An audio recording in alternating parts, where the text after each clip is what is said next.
Hey guys, it's Larry Greenberg, and today we're going to take a look at a Bluetooth keyboard case for the iPad 2.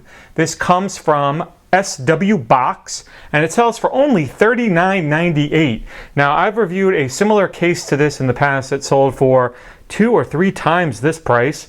This one claims to be a folding leather protective case that includes a Bluetooth keyboard made from silicone, uses a magnetic style closure, and not only does it say it works with the iPad 2, it also works with the original iPad as well. So let's crack it open and I will show you what it is all about. Let's get it out of the box. I've already been using it, already have it all paired up just to save time and all that, but put it all back together so you can see what it looks like in the original packaging. So you do have a USB cable that you use to recharge the battery for the keyboard itself. I'll show you exactly where that plugs in and all that when I get this out and open.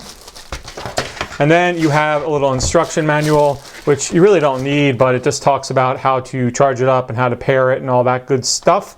I found it was pretty easy to set up even without glancing at the instructions.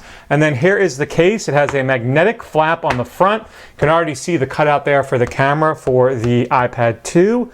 Again, get the cable out of the way. So it uses kind of a sleeve style enclosure to hold the iPad 2 in here. Let me get this piece of foam out of the way. I'm going to take my iPad 2 and slide it into the sleeve.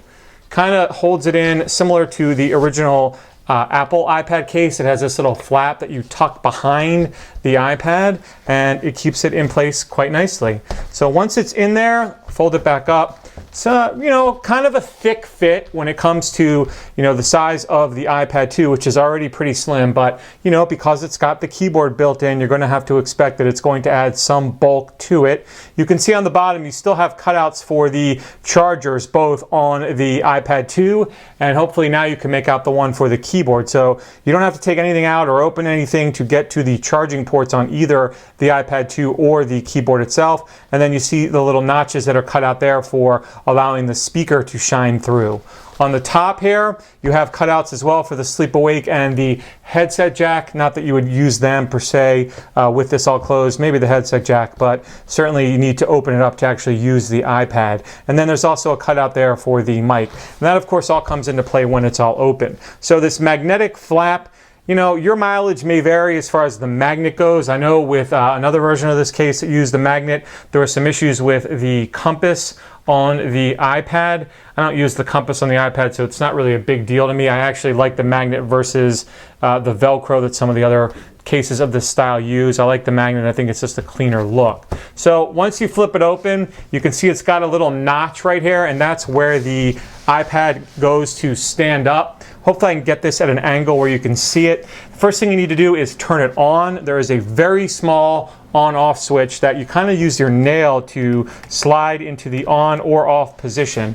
Once you do, you'll see the blue lights illuminate on the front, letting you know it has power and that it just paired. So it should now be all paired up with my iPad, and it is. What I'll do is I'll stick the sleeve portion of the case into this little notch right there. Now, one thing I will say about this one, it does offer a pretty steep viewing angle for the iPad, kind of akin to a laptop.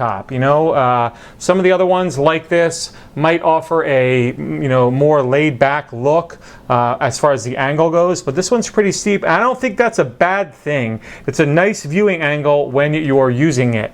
It's in here pretty tight, although it does rattle a little bit when you go to, you know, slide to unlock and tap. I haven't had it come out of the notch at all yet. So this keyboard has silicone keys, as you can see. They're a little bit soft, a little bit cushy. It does have some iPad specific keys built in as well.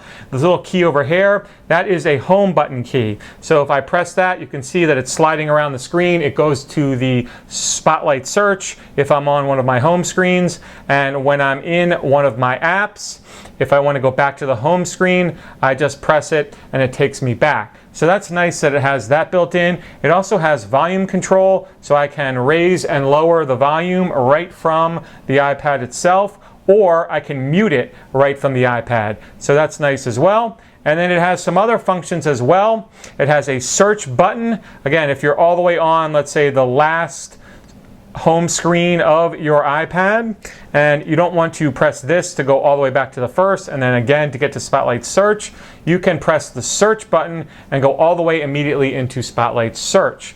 It has a keyboard key for invoking the built-in keyboard. Let's say you don't want to use the keyboard on here for whatever reason and you want to just type normally, you can press that and it will bring up the on-screen keyboard. Press it again and it goes away. Finally, it has fast forward, pause, and play for when you're using music. That does work as well. So if you're in the iPod, and I'll use this to turn up my music a little bit, and you want to play a song, just press play. It'll start playing.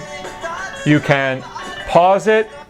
You can fast forward to the next track, continue playing, all from the iPad keyboard that's built into the case. So pretty neat feature there.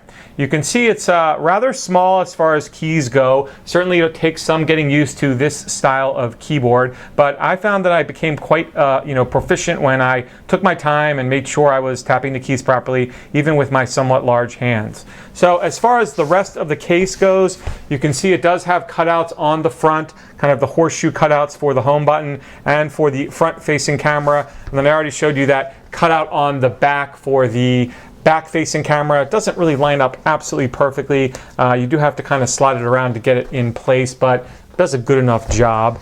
When you're done, simply pop this to the off position. That'll turn off the battery in the Bluetooth keyboard to save power, and fold it back up and you're good to go. So there's a couple different Bluetooth keyboard style cases out there for the iPad and the iPad 2. This is certainly the most affordable one I've ever seen at under $40. If you've been thinking about investing in one and you're not really sure whether it's for you, you don't want to invest too much money, you might want to check this out. $39.98 gets you this Bluetooth keyboard case that works with the iPad and the iPad 2 from SW Box. Check the link in the video description if you want to learn more about it. Otherwise, you always can drop me a line, and you have a great day.